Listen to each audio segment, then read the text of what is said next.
اللہ لوگوں کے مرنے کے وقت ان کی روحیں قبض کر لیتا ہے، اور جو مرے نہیں ان کی روحیں سوتے میں قبض کر لیتا ہے، پھر جن پر موت کا حکم کر چکتا ہے ان کو روک رکھتا ہے، اور باقی روحوں کو ایک وقت مقرر تک کے لیے چھوڑ دیتا ہے۔ جو لوگ غور و فکر کرتے ہیں ان کے لیے اس میں نشانیاں ہیں۔ کیا انہوں نے اللہ کے سوا اور سفارشی بنا لیے ہیں؟ کہو کہ خواہ وہ کسی چیز کا بھی اختیار نہ رکھتے ہوں اور نہ کچھ سمجھتے ہی ہوں تب بھی کہہ دو کہ سفارش تو سب اللہ ہی کے اختیار میں ہے، اسی کے لیے آسمانوں اور زمین کی بادشاہت ہے، پھر تم اسی کی طرف لوٹ کر جاؤ گے۔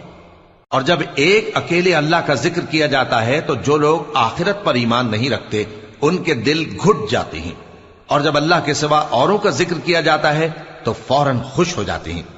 کہو کہ اے اللہ، اے آسمانوں اور زمین کے پیدا کرنے والے، پوشیدہ اور ظاہر کے جاننے والے، تو ہی اپنے بندوں میں ان